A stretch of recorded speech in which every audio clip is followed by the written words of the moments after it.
Hello friends, मैं आशीष स्वागत करता हूं आपके अपने यूट्यूब चैनल पर। फ्रेंड्स, जैसा कि आप सभी को पता है कि इसमें रोजगार विद अंकित सर का जो वीकली मॉक टेस्ट आता है उस मॉक को सॉल्व करते हैं।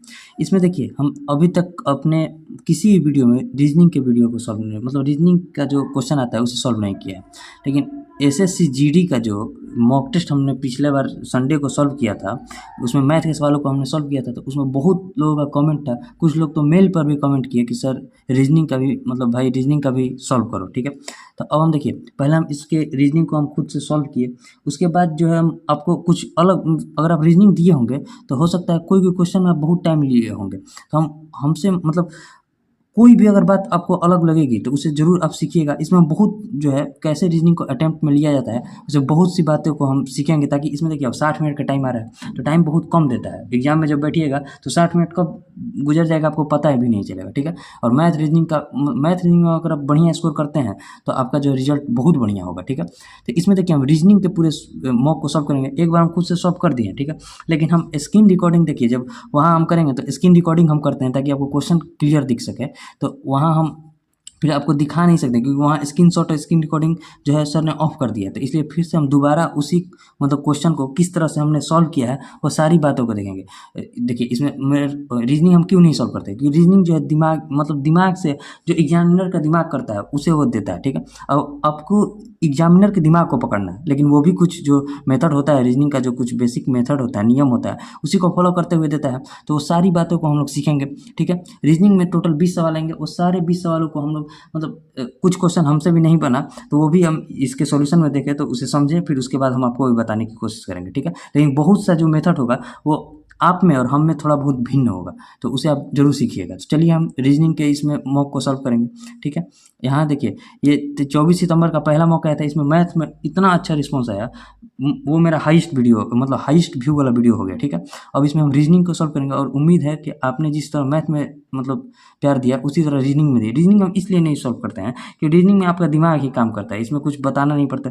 कोई कोई मेथड होता है जिसे मतलब हम अलग से बताएंगे तो आपका जो है टाइम घटेगा और मतलब आसानी से आप उसे बना दीजिएगा। ठीक है, तो चलिए हम इसमें रीजनिंग के सवाल को अटेम्प्ट करेंगे। अगर आपने पिछला वाला मैथ का जो वीडियो है अगर नहीं देखा है तो उसे भी जाकर जरूर देखिए, उसका हम प्लेलिस्ट बना देंगे। ठीक है, चलिए टेस्ट स्टार्ट करते हैं। मैथ को हमने सॉल्व कर दिया है, अब इसमें हम केवल रीजनिंग को केवल इसे देखिए, दोबारा हम इसलिए स्क्रीन रिकॉर्डिंग करने के लिए ही इसे हम सॉल्व कर रहे हैं। ठीक है, क्योंकि अब वहाँ जो है स्क्रीन रिकॉर्डिंग नहीं होता। जैसे ये क्वेश्चन है, इस प्रकार के क्वेश्चन में देखिए क्या करता है। क्वेश्चन नंबर 1, इसमें अब आपका दिमाग कुछ मतलब कहीं कहीं से भी कुछ भी ला देना है रीजनिंग में, लेकिन इसमें कह रहा है कि जैसे देखिए 13 पर गणितीय संक्रिया करना है तो 1 और 3 में तोड़कर नहीं करेंगे, सिर्फ 13 लेना है तो 13 को ही लेंगे। वैसे ही जैसे ये क्वेश्चन है 67 है 25 है और 101 है, देखिए, और यहाँ क्या है 55 है 17 है और 97 है। ठीक है, और यहाँ 45 19 और यहाँ वाट। इसमें देखिए कोई भी आप दिमाग लगाइए, कोई भी अगर आप दिमाग लगाकर इसे सॉल्व करते हैं तो आपका जो है मतलब इसे केवल दिमाग से ही बनाया जाता है, इसका कोई मेथड नहीं है। इसमें क्या मेथड लगाया वो एग्जामिनर जानता है। तो इसमें देखिए, इसमें जो कर रहा है क्या कर रहा है, लेकिन ज़्यादातर हम लोग क्या देखते हैं कि जब दो छोटी संख्या होती है ना तो उससे बड़ा वाला संख्या लाया जाता है, यानी कि बड़ा वाला संख्या, तो यहाँ भी कोई बड़ा वाला संख्या होगा। ठीक है, अब देखिए 67, इसमें देखिए क्या कर रहा है कि 67 में 3 से गुना कर रहा है। ठीक है, और 25 में जो है 4 से गुना करके दोनों का जो अंतर है वो तीसरी संख्या आ रही है, यानी कि 3 7 है 21, 3 6 18 और 2 20। 201 में से अगर 100 को घटाएंगे तो कितना आ जाएगा 101, जो कि इसके बराबर हो जाएगा। ठीक है, इसमें कोई दिमाग नहीं काम करेगा। आगे के कुछ क्वेश्चन में जो है हम आपको बताएंगे किस तरह उसमें टाइम घटा है। ठीक है, तो इसमें तो जैसा कर रहा था जैसे ये, अब इसमें भी वैसा ही कर देंगे, यानी कि 45 × 3 माइनस 19 × 4 बराबर जो भी आएगा। 45 या कितना होता है 135 माइनस 19 × 76, 15 में 6 गया 9, यहाँ क्या बचा 12 में 7 गया 5, यानी कि 59 जो हो जाएगा। यहाँ पर हमारा 59 जो हो जाएगा आंसर हो जाएगा। 59 कौन सा ऑप्शन में है, तो ऑप्शन नंबर डी में। ठीक है, उम्मीद करता है आपको समझ में आया होगा। तो इसका तो आप सोल्यूशन भी देखकर आप इसे बना सकते हैं, क्योंकि इसमें आप कुछ दिमाग नहीं लगा सकते। अब देखिए, जैसे ये क्वेश्चन है, इसमें कुछ सीखने लायक है, इसे हम आपको बताते हैं। क्वेश्चन नंबर सेकंड क्या कर रहा है कि दी गई आकृति में कितने त्रिभुज है। तो देखिए, पहले त्रिभुज कैसे गिनेंगे। अगर इस प्रकार का आकृति रहता है, मान लीजिए ये है, ये त्रिभुज का आकृति है मान लीजिए, तो इसे कैसे गिनेंगे, एक ये हो गया और दो ये हो गया, और दोनों को जब हम जोड़ देंगे तो टोटल इस त्रिभुज में जो है 3 त्रिभुज है, मतलब इस आकृति में जो है 3 त्रिभुज है। उसी तरह मान लीजिए अगर इसको हम ऐसे बनाएं, ऐसे यहाँ भी एक दे दिए और एक यहाँ भी दे दिए। तो इसमें देखिए क्या करेंगे, 1 है, 2 है, 3 है और तीनों को जोड़ देंगे, यानी कि 1 + 2 + 3 बराबर कितना, 3 2 5 और 1 6। इसमें कितने त्रिभुज हैं, तो 6 त्रिभुज है। उसी तरह यह आकृति है, आकृति में देखिए क्या दिया है, ऐसे दिया है, ठीक है। यह हमारा आकृति है, आकृति आपको पूरा दिख रहा होगा, ठीक है। यह पूरा आकृति हो गया। इसमें देखिए 1 है, ठीक है, 2 है, 2 है, 3 है और एक 4 है, यानी कि 1 2 3 4 है। तो यहाँ भी एक, देखिए यहाँ 1 2 3 4, यानी कि और यहीं डिवाइड कर दिया यहाँ भी, यानी कि इसको जोड़ेंगे तो कितना हो जाएगा, 4 + 3 + 2 और +1 कितना हो गया, 4 3 6, 4 3 7 2 9 और 1 10। और ऊपर में भी सेम, यहाँ भी क्या बनेगा, 10 यहाँ भी बनेगा, यानी कि यहाँ भी 10 बनेगा।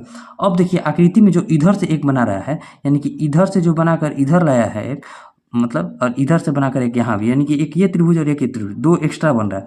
10 और 10 20 और 20 और 2 22। बस इसे आप समझे होंगे तो इसे आप आसानी से गिन सकते हैं, क्योंकि देखिए आपको दिख रहा होगा साइड में जो 2 हमारा त्रिभुज बन रहा है, ऐसे ऐसे जो साइड में हमारा त्रिभुज बन रहा है, एक ये बन रहा है और एक ऐसे बन रहा है, ठीक है।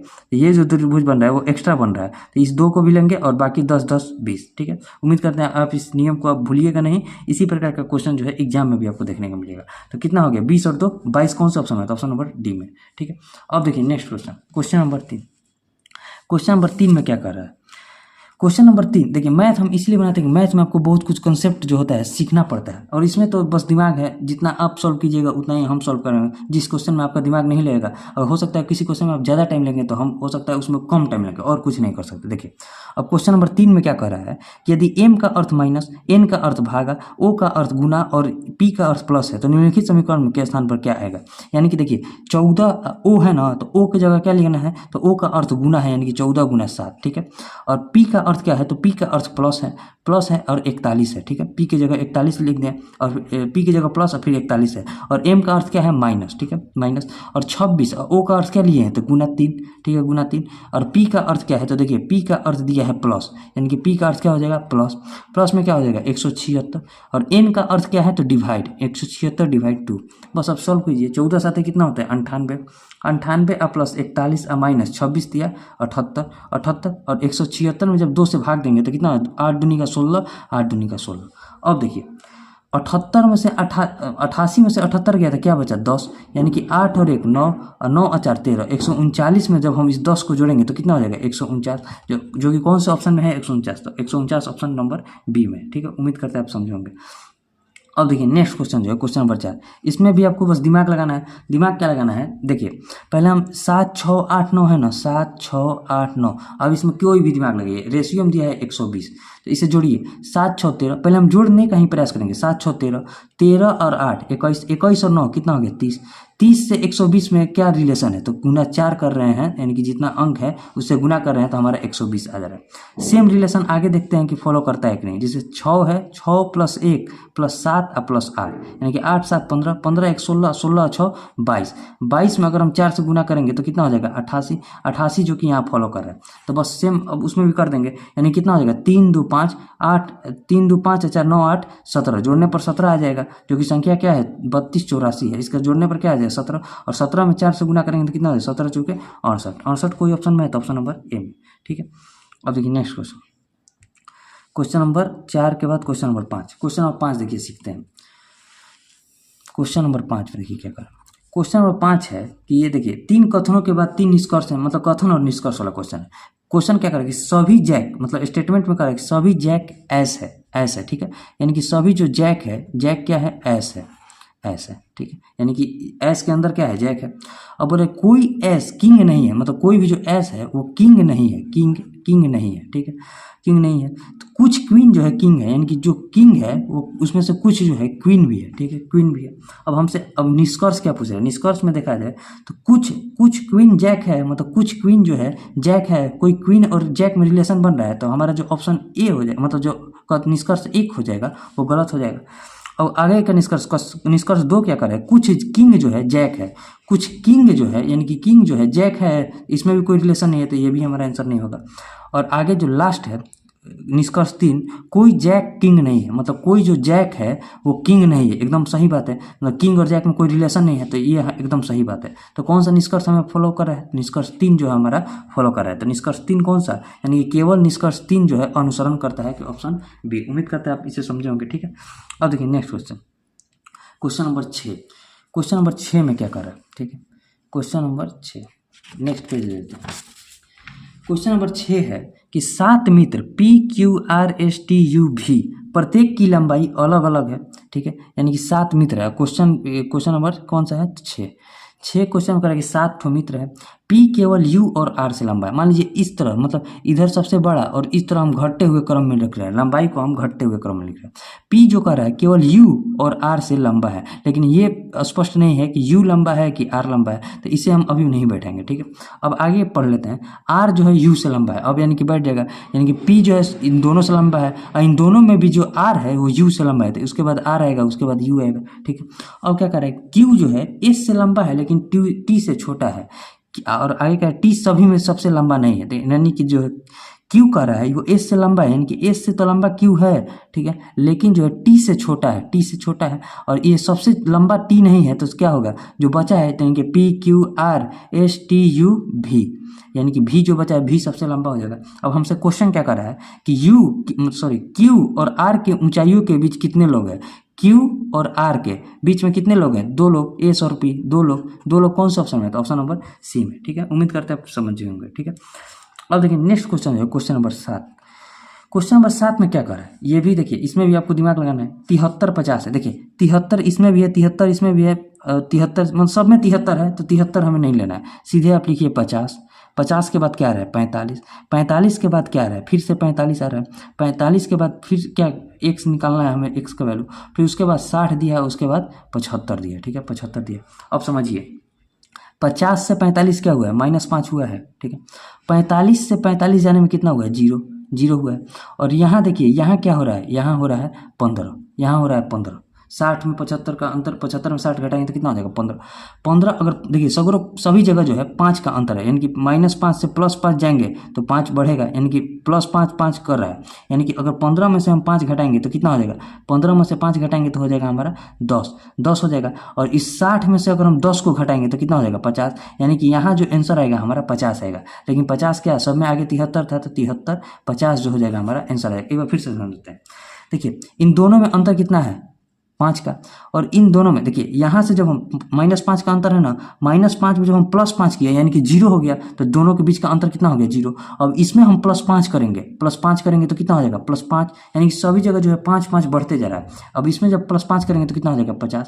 50 से अब यहाँ क्या हो गया? 10, और 10 यानी कि पहले देखिए, पहले देखिए 5 बढ़ा, फिर देखिए पहले 5 बढ़ा, फिर 0 बढ़ा, पहले 5 घटा, फिर 0 बढ़ा, फिर 0 बढ़ा, फिर उसके बाद 5 बढ़ा, फिर उसके बाद 10 बढ़ा, उसके बाद 15 बढ़ा, यानी कि ओवरऑल इधर देखिए 75 में से पहले 60 गया था 15, 15 के बाद 5 घटेगा, यानी कि 10 जो है 60 में से 10 घटेगा तो कितना बचेगा? 50।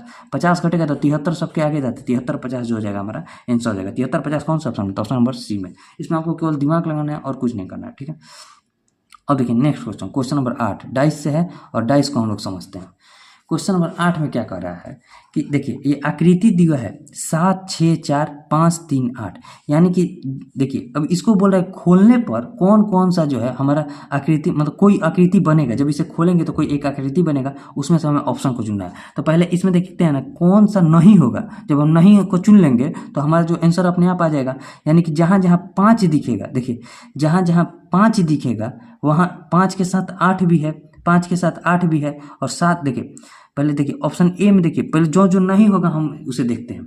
यानी कि देखिए 6 और 4 जब यहाँ एक साथ दिख रहा है तो एक दूसरे के विपरीत तो होगा नहीं। देखिए जो 7 है, 6 है और 4 है, ये दोनों कभी एक दूसरे के विपरीत नहीं होंगे। अगर विपरीत होते दिखते नहीं, यानी कि 7 के साथ कभी भी 6 का रिलेशन नहीं बन सकता। तो 7 के साथ कहीं 6 का रिलेशन बन रहा है तो नहीं बन रहा है। देखिए इसमें तो 7 के साथ 6 का रिलेशन नहीं बन रहा है, 6 के साथ भी कहीं 4 का रिलेशन नहीं बनना चाहिए, 6 के साथ भी कहीं 4 का रिलेशन, 4 के साथ 6 और 7 किसी का भी रिलेशन नहीं बनना चाहिए।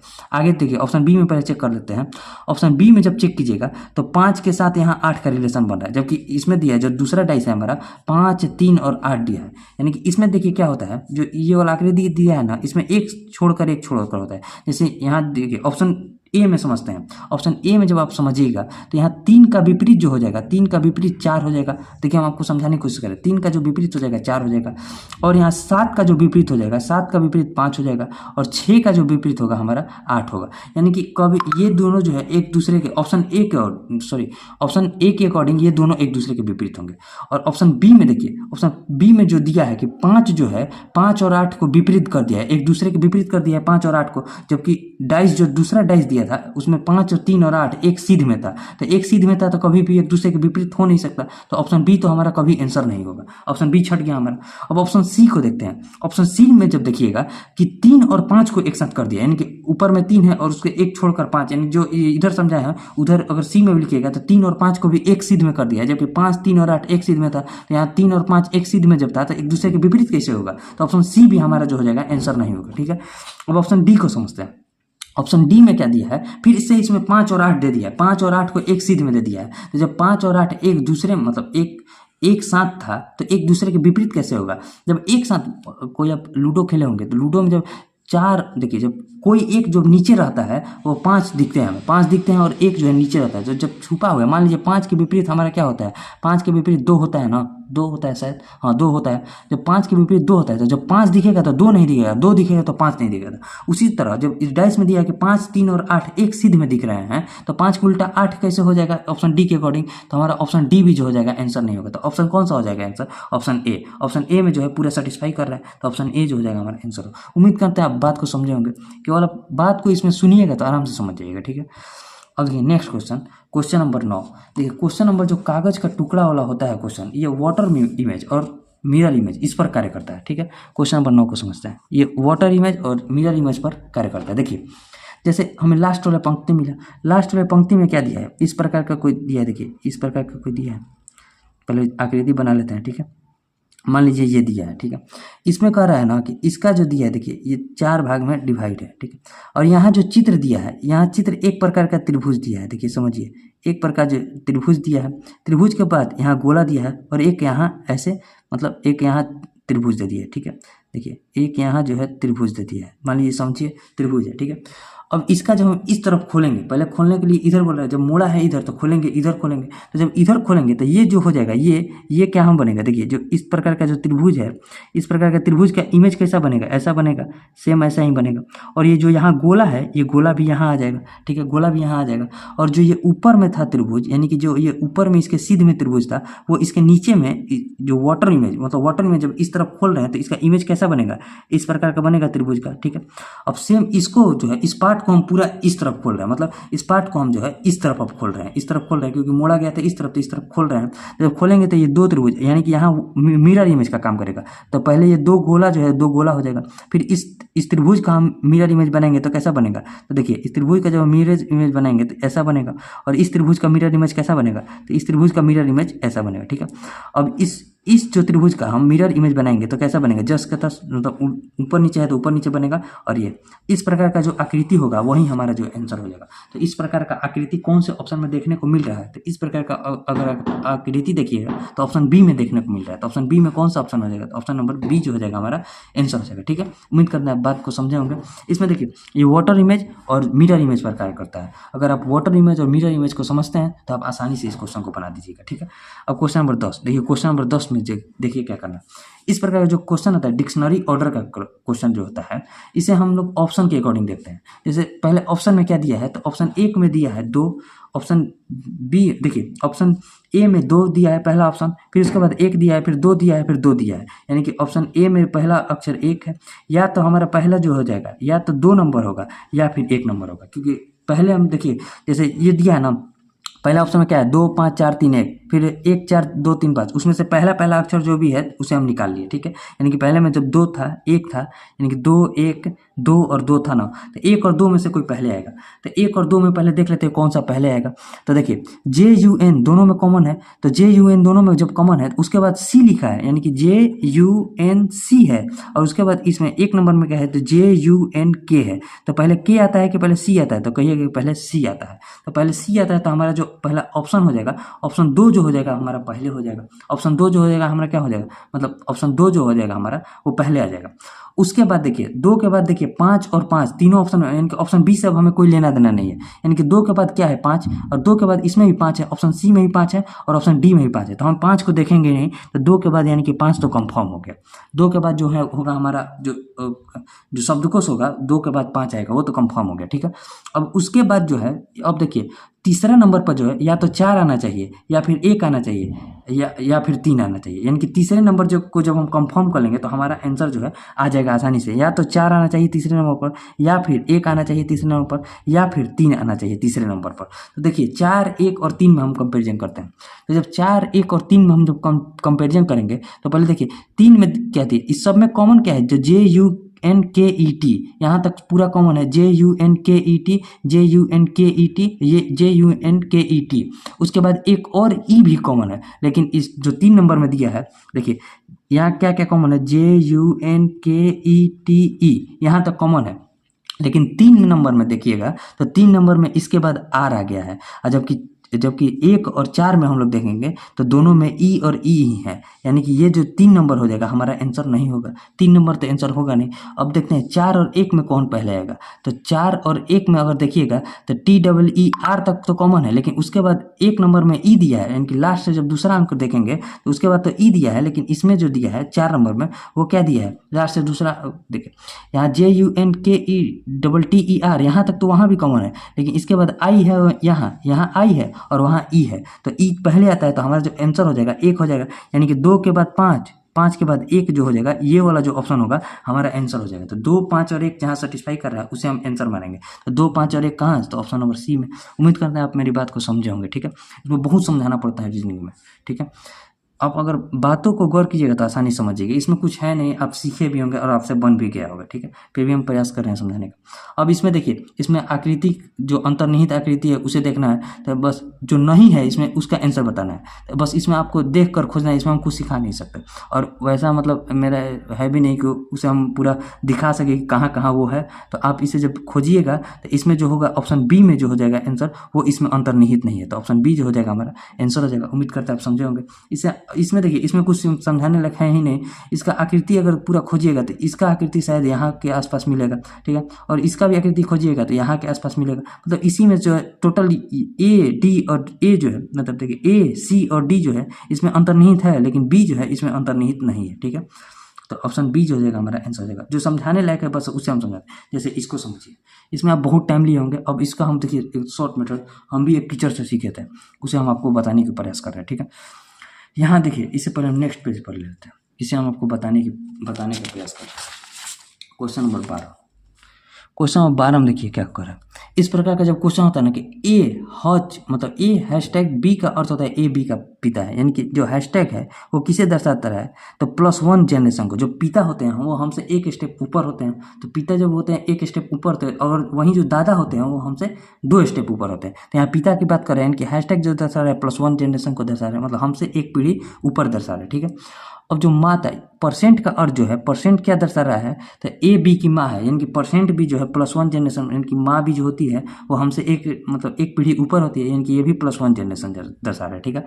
अब देखिए @ का अर्थ क्या है, @ का अर्थ है कि ए बी की बहन है, यानी कि @ बहन क्या होती है, हमारी समकालीन, मतलब हमारी ही एज की होती है, तो बहन को हम क्या मानेंगे, 0, हमारे ही जैसा, और हमसे जो नीचे होगा उसे हम -1 मानेंगे, जैसे पुत्र, भतीजा, इसे हम क्या मानेंगे, -1।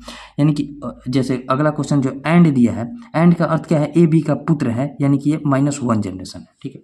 अब हमसे क्वेश्चन जो कर रहा है उसे हम सॉल्व करने का प्रयास करेंगे। अगर इस प्रकार से आपसे क्वेश्चन बन जाता है तो आपका आंसर आसानी से आ जाएगा, अगर नहीं बनता है तो फिर तो वो मेथड है ही, पूरा आकृति बनाकर बनाएंगे, ठीक है। जैसे इस प्रकार देखते हैं, इससे ये क्वेश्चन जो है बन जाएगा। तो देखते हैं, देखिए जैसे ऑप्शन बी में क्या है, निम्नलिखित में कौन सा कथन सही नहीं है, ये तो बहुत टफ कर दिया। तो देखिए सही नहीं है तो कौन सा कथन सही नहीं है, तो देखिए जी टी का दादा है, ऑप्शन ए में क्या कर रहा है, जी टी का दादा है, यानी कि जी से जो है हमें टी तक जाना है, जी से टी तक जाना है। तो पहले क्या है, 2 तो हैशटैग है ना, जी और टी के बीच में क्या है, 2 तो हैशटैग है। हैशटैग का अर्थ क्या है, +1 और +1, यानी क्या हो जाएगा, +2 हो जाएगा ना। +2 क्या होते हैं, हमसे 2 पीढ़ी ऊपर, यानी कि दादा या दादी हो सकते हैं, तो ये हमारा हो सकता है आंसर, हो सकता है आंसर, यानी कि आंसर जो हमारा ये हो सकता है। सकता है। ठीक, अब आगे क्या कर रहा है, डब्ल्यू एच की नानी है, डब्ल्यू और एच में रिलेशन देखना है। तो डब्ल्यू कहाँ है और एच कहाँ है, तो डब्ल्यू यहाँ है और एच यहाँ है, दोनों के बीच में क्या है, एक एंड है, एच के बाद एक एंड है, उसके बाद एक एंड है और उसके बाद क्या है, डब्ल्यू है, यानी कि दो ठो एंड है। एंड का अर्थ क्या है, -1 और -1, -1 क्या हो जाएगा, -2। और जब -2 हुआ तो -2 क्या होगा, वो हमसे 2 स्टेप नीचे हो जाएगा, यानी कि पोता या पोती या फिर नाती हो जाएगा। तो नानी का तो सवाल नहीं होता है, यानी कि ये 2 स्टेप ऊपर नहीं हो सकता। तो हमारा आंसर जो हो जाएगा ऑप्शन बी हो जाएगा। लेकिन हम आपको समझाने के लिए और आगे चेक करते हैं।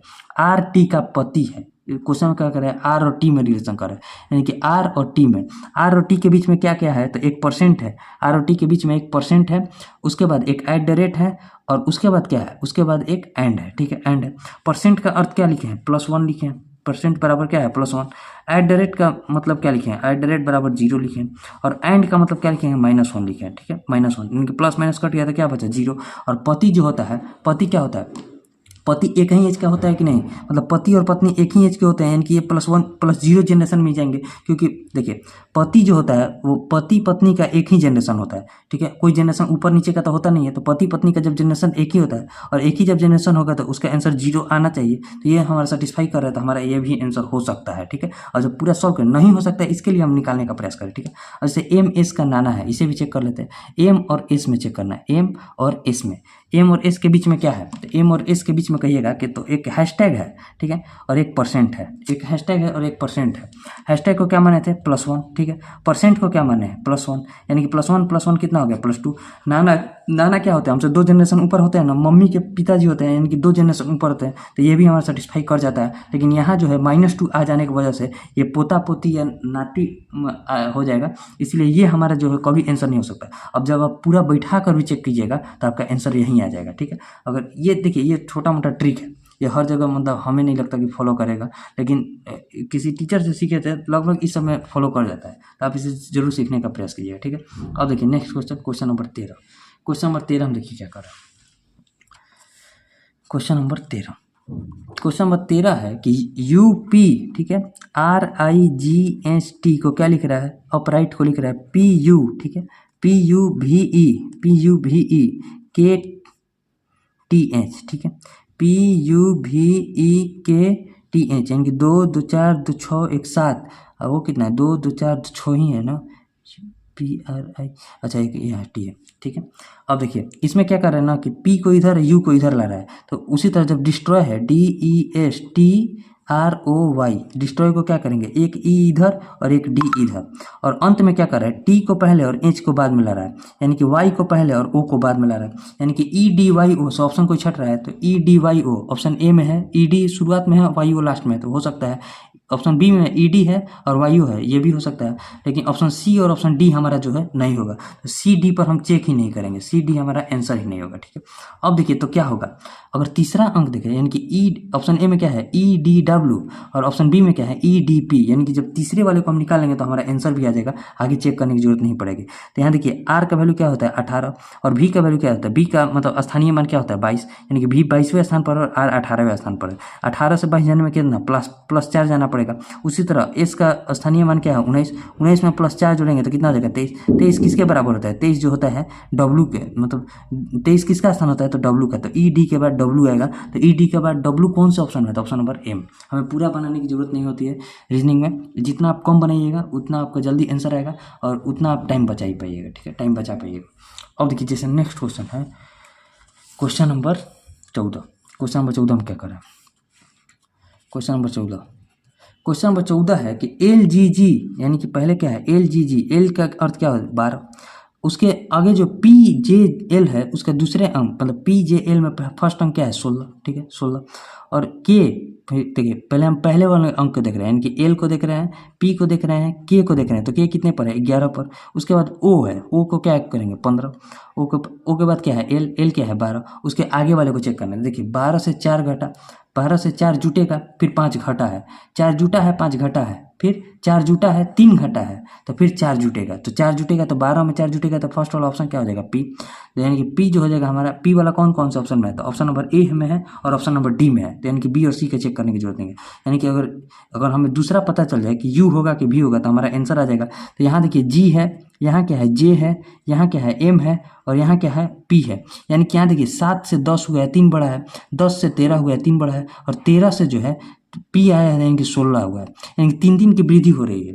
तो जब 3 की वृद्धि होगी तो एल एस जी लास्ट वाले में है ना, तो इसमें जब 3 की वृद्धि करेंगे 19 में 3 जोड़ेंगे तो कितना हो जाएगा 22। 22 कितना हो जाएगा 22, यानी कि इसका स्थानीय मान क्या होता है 19, और 19 में जब 3 जोड़ेंगे तो 22, और 22 किसका स्थान होता है तो भी का। तो पी के बाद जो हो जाएगा हमारा आंसर भी हो जाएगा। तो पी भी एल जो हो जाएगा हमारा ऑप्शन ए जो हो जाएगा आंसर हो जाएगा। ठीक है। और देखिए next question number 15। Question number 15 में क्या कर रहा है कि धूम्रपान करने वाला आदमी और धूम्रपान नहीं करने वाला। तो आदमी ही ऐसा होगा जो कोई धूम्रपान करता होगा, कोई धूम्रपान नहीं करता होगा। तो ये ऐसा जो हमारा ऑप्शन होगा वो हमारा आंसर हो जाएगा। तो ऑप्शन डी जो है ऐसा आंसर हो जाएगा। तो देखिए इसमें भी आप गलती कर दीजिए, ऑप्शन डी है बस यहाँ डी मार कर निकल जाइए, लेकिन डी में ई दिया है, सी में डी दिया है, तो हमारा ऑप्शन क्या हो जाएगा सी, और यहाँ आंसर क्या हो जाएगा डी। ठीक है, उम्मीद करता है आप समझे होंगे। ठीक है। और देखिए नेक्स्ट क्वेश्चन जो है क्वेश्चन नंबर 16।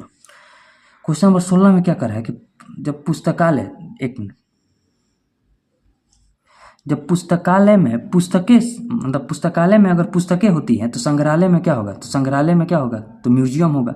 म्यूजियम में क्या होगा, देखिए पुस्तकालय में जब पुस्तकें रखी जाती है तो संग्रहालय में क्या रखी जाएगी भवन। एक मिनट रुकिए, थोड़ा फोन आ रहा है, थोड़ा कॉल आ गया था। अब देखिए समझिए, जब पुस्तकालय में पुस्तकें रखी जाती है तो संग्रहालय यानी कि म्यूजियम में क्या रखी जाएगी, तो म्यूजियम में भवन रखा जाएगा नहीं, कलाकृतियाँ रखी जाएगी, कलाकृतियाँ रखी जाएगी, नहीं व्यक्ति रखा जाएगा नहीं गैलरी रखा जाएगा। तो कलाकृतियाँ, म्यूजियम में क्या होती है कलाकृतियाँ होती है, तो म्यूजियम हमारा जो हो जाएगा सटीक आंसर हो जाएगा। ठीक है। अब इसमें जो है दिमाग का यूज करना। अब ये भी देखिए फिर से क्वेश्चन आ गया, इसमें आप कुछ नहीं कर सकते। इसमें आप अगर आपका दिमाग काम कर रहा है, मतलब आपका जो है दोनों में सेटिस्फाई कर गया एक ही दिमाग, तो आप ऑप्शन को चुन कर बना सकते हैं, नहीं तो फिर ये ऑप्शन नहीं बनेगा। ठीक है। इसमें बहुत दिमाग लगाना पड़ता है। जैसे 3 दिया है, 14 दिया है और 1 दिया है। इसमें देखिए क्या कर रहा है हम, लेकिन आप इस बात को ध्यान रखिएगा कि दो छोटे को जो है एक दूसरे में जोड़कर घटाकर गुना करके ही आंसर जो बड़ा वाला आता है, यानी कि छोटे से बड़ा वाला आता है। इसमें देखिए क्या कर रहा है कि इसका क्यूब कर रहा है, यानी कि 3 का क्यूब कर रहा है, और ये लास्ट वाला का भी 1 का भी क्यूब कर रहा है, और दोनों में जो है किसे 2 से डिवाइड कर दे रहा है। तो इसका क्या होता है 3 का क्यूब कितना होता है 27, 1 का क्यूब कितना हो जाएगा 1। जब इसमें डिवाइड करेंगे तो 27 और 1 28/2 यानी कि 14 के बराबर आ जाएगा। उसी तरह जब हम ऑप्शन को देखेंगे तो ऑप्शन ए में क्या दिया है 8, 12 और 2 दिया है, यानी कि 8 का क्यूब कितना होता है 512। 512 में जब 2 का क्यूब 8 को जोड़ेंगे तो कितना हो जाएगा 512 और 8 520। 520 को जब 2 से डिवाइड करेंगे तो कभी भी हमारा 12 आएगा, तो हमारा ऑप्शन ए जो हो जाएगा आंसर नहीं होगा। इसी प्रकार पूरे जब हम चेक करेंगे तो जब ऑप्शन डी जो है, ऑप्शन डी में क्या कर रहा है कि 8 का क्यूब कितना होता है 512। 512 में 2 का क्यूब कितना होता है, 2 का क्यूब अगर कहिएगा तो 8 होता है। ऑप्शन डी को हम चेक कर रहे हैं। ठीक है। तो 512 में 8 को जब जोड़ेंगे और उसमें 2 से डिवाइड करेंगे तो कितना हो जाएगा 512 8 520। 520 में जब 2 से डिवाइड करेंगे तो 26 दूनी 52, यानी कि 260 जो हो जाएगा, यानी कि जो बीच वाला आंसर है 260 वो हमारा आंसर आ जाएगा। तो ऑप्शन डी जो हो जाएगा इस पूरे नियम को जो है सेटिस्फाई करेगा। इसमें कुछ सीखने लायक नहीं है, सीखने लायक रहता तो आपको जरूर सिखाते हैं। इसमें बस आपका जो दिमाग काम कर रहा है, अगर आपका दिमाग और एग्जामिनर का जो सेट किया है क्वेश्चन को दिमाग मैच कर गया तो आपका आंसर आ गया, नहीं तो फिर आंसर नहीं आ सकता है। ठीक है। अब देखिए जैसे ये क्वेश्चन है, इसमें कुछ नहीं करना है, ये बहुत आसान क्वेश्चन है। इसमें पेन कॉपी कुछ नहीं उठाना है। इसमें देखिए क्या क्वेश्चन दिया है कि दिए गए संयोजन के सही दर्पण यानी कि मिरर इमेज बनाना है। मिरर इमेज में देखिए पहले एम जो है एम बनेगा, और एम देखिए इसमें पहले देखिए मिरर के सामने, यानी कि अगर देखा जाए क्वेश्चन नंबर जो हमारा क्वेश्चन नंबर 18 है, इसमें अगर देखा जाए तो मिरर यहाँ एम है ना, तो यहाँ जब मिरर रखा हुआ है तो यहाँ भी एम बनना चाहिए। यहाँ एम देखिए कहाँ कहाँ पहले बन रहा है, पहले उस तरह ऑप्शन को हटाएंगे। तो अगर देखेंगे तो इसमें एम जो है केवल ऑप्शन 1 में ही बन पा रहा है, तो हमारा आंसर एक ही बार में मिल गया।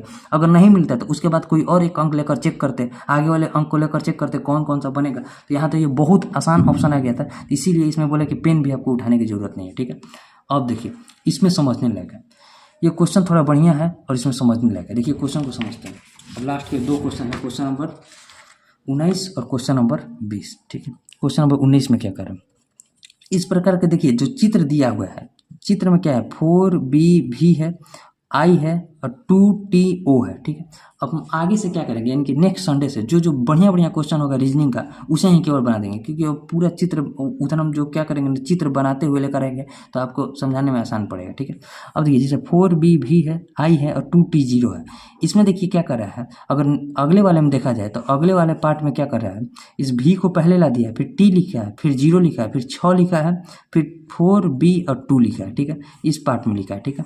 अब इसमें देखिएगा तो क्या कर रहा है, ये जो भी है इसे पहले ला दिया है, इस भी को जो है पहले ला दिया है, ठीक है। इस भी को पहले ला दिया और इस 4 को जो है यहाँ ला दिया है, 4 को यहाँ से यहाँ ला दिया है और इस 2 को जो है इधर ऐसे कर दिया है और इस देखिए इस भी को जो है, अब देखिए इस 2 को जो है 2 को यहाँ ला दिया है और 2 की जगह यहाँ O है ना, O और भी को एक दूसरे में बदल दिया, यानी कि O को जो है ऊपर ला दिया है और वो इधर, मतलब समझ रहे हैं क्या कर रहा है, इसको ऊपर से नीचे ला दिया है और इसको नीचे से ऊपर ला दिया है और इसमें क्या कर रहा है, इधर से इधर और इधर से इधर कर रहा है। और यह 6 जो है I के स्थान पर क्या आ गया, 6 रिप्लेस हो गया। अब आगे वाले पार्ट में क्या कर रहा है, आगे वाले जब हम पार्ट को देखेंगे तो ये जो 6 इधर था इस 6 को इधर कर दिया, मतलब इसमें कुछ बहुत दिमाग खराब कर दिया है। ये देखिए ये जो 6 इधर था इस 6 को इधर कर दिया है, यानी कि ये जो 6 है ये इधर आ गया है। ये एग्जाम का क्वेश्चन है इसलिए थोड़ा टफ भी है, इसे छोड़ने में ही भलाई है, ठीक है। अगर आपका टाइम नहीं बचेगा तो इसे छोड़ दीजिए साहब। देखिए इस 6 को क्या कर रहा है, इधर कर दिया है, यानी कि ये 6 जो है नीचे से जो यहाँ जो 6 था इसे यहाँ कर दिया है, ठीक है। यहाँ जब किया है और उसके बाद जो एक ही पार्ट को पकड़िए है, जब 6 को इधर किया ना, अब आगे वाले पार्ट में क्या कर रहा है, यानी कि ये जो तीसरा नंबर का हमारा डायग्राम हो गया, 6 को इधर से इधर कर दिया और जो चौथा डायग्राम कर रहा है, चौथा डायग्राम में क्या कर रहा है ना, इस 6 वाले को फिर ये वाला नियम फॉलो कर रहा है, ये वाला नियम फॉलो कर रहा है, यानी कि 6 को ये आगे ला दिया है, 6 को आगे ला दिया। तो अब जो हमारा बीच में होगा, यानी कि जो चौथे डायग्राम में 9 जो बीच में है, 9 को आगे वाले डायग्राम यानी कि 5वें डायग्राम में क्या करेगा, तो इस नियम को फॉलो करते हुए जो बीच वाले को है इधर सीधे मतलब फर्स्ट वाले के लास्ट रो में लाएगा, फर्स्ट वाले रो के लास्ट कॉलम में लाएगा, ठीक है। यानी कि यहाँ 9 को जो है इस कोन मतलब ये वाले कोने पर ला देगा 9 को ये वाला कोना कौन से ऑप्शन में, मतलब समझ रहे क्या कर रहे हैं, यानी कि यहाँ भी कोई अंक होगा, यहाँ भी कोई अंक होगा, यहाँ भी कोई अंक होगा, यहाँ तो 9 जो है ये नीचे से बीच से जो है इधर चला जाएगा, इधर खिसक जाएगा, यानी कि 9 जो है यहाँ आ जाएगा। 9 यहाँ कहाँ है, ऑप्शन 1 में देखिए, ऑप्शन 1 में 9 है, यहाँ कोई किसी में 9 नहीं है, तो जो हमारा 9 वाला ऑप्शन हो जाएगा, ऑप्शन 1 जो हो जाएगा हमारा आंसर हो जाएगा। उम्मीद करते हैं आप बात को समझोगे। अगर ये क्वेश्चन आपके एग्जाम में आता है तो आप छोड़ दीजिए, एक मतलब ये क्वेश्चन बनाने के चक्कर में आप आगे के बहुत सारे क्वेश्चन को मिस कर दीजिएगा। आप देखिए टारगेट क्या रखिए, रीजनिंग में तो हो सकता है आपसे 17 या फिर 18 बने, इससे ज़्यादा नहीं बनेगा। अगर ज़्यादा से ज़्यादा बनेगा तो इतना बन पाएगा। मैथ में आप 20 बना सकते हैं, पूरा मैथ में 20 बनाइए, 17-18 इसमें बनाइए। और हिंदी और जीके आप जितना पढ़ते हैं, एसएससी का जीके तो उतना इससे भी नहीं धराता है, लेकिन फिर भी अगर आप प्रीवियस ईयर पर कमांड करते हैं तो आपका बढ़िया जीके हो जाएगा। और हिंदी में अभी आप बढ़िया स्कोर कर सकते हैं, मतलब 17-18 उसमें भी कर सकते हैं, आपका स्कोर जो है बहुत बढ़िया हो जाएगा। लेकिन रीजनिंग इससे ज़्यादा आपसे नहीं बन पाएगा, क्योंकि कोई रीजनिंग ऐसा है बहुत आसान आ गया तो अभी आप 20 में 20 मार पाइएगा, लेकिन मैथ अगर हार्ड दे या फिर आसान दे आप 20 में 20 मान सकते हैं अगर आपका कॉन्सेप्ट क्लियर है। इसलिए मैं समझाने का ज़्यादा प्रयास करते हैं, ठीक है। रीजनिंग में तो कुछ नहीं है, दिमाग लगाइए। अब जैसे ये क्वेश्चन है, क्वेश्चन नंबर 20 और लास्ट क्वेश्चन नंबर 20 में क्या कर रहा है कि उस मतलब एक निश्चित कूट भाषा में CRUDE मतलब क्रूड का अर्थ क्या लिखा है, DCURE, ठीक है, ये लिखा है। तो हमसे पूछ रहा है कि मोइस्ट यानी कि MOIST को क्या लिखेंगे। यहाँ देखिए अगर यहाँ देखा जाए तो सी को यहाँ लाया है और अंश से दूसरे वाले को यहाँ ला दिया है, यानी कि इसमें भी हम सेम काम करेंगे, यानी कि MOIST है ना, तो M को दूसरे नंबर पर लाएंगे और यहाँ से जो दूसरा नंबर है यानी कि S जो है वो पहले आएगा। SM से पहले देखिए कौन सा ऑप्शन छट रहा है, तो SM जो है एक ही ऑप्शन में, तो ऑप्शन नंबर B जो हो जाएगा, हमें आगे बनाने की जरूरत नहीं है, ऑप्शन B जो हो जाएगा हमारा आंसर हो जाएगा। अब इसे ऑप्शन के जरिए ही जल्दी बना सकते हैं, ठीक है, जल्दी बना सकते हैं। तो अब इसे हम सबमिट कर देते हैं। देखिए 20 क्वेश्चन बन गया, 20 हम आपको समझाने का प्रयास किए हैं, 20 क्वेश्चन को हम सबमिट करती है, ठीक है, सबमिट। इसमें टाइम भी बहुत ज़्यादा लग गया, रीजनिंग बनाने समझाने में बहुत टाइम लगता है। अब इसमें देखिए 17-18 कहीं एवरेज ले सकते हैं, इससे ज़्यादा नहीं ले सकते हैं। तो ये 20 क्वेश्चन आपको समझा दिए, उम्मीद करता है आपको समझ में भी आया होगा। 90,508 मैथ, देखिए मैथ हम पूरा समझाने का प्रयास करते हैं, रीजनिंग आप खुद से बनाइए। अगले बार से क्या करेंगे, जो बढ़िया बढ़िया क्वेश्चन होगा ना सिर्फ उसे ला देंगे और उसे आपको समझाने के प्रयास करेंगे, ठीक है। हम मिलेंगे नेक्स्ट वीडियो में, तब तक के लिए जय हिंद।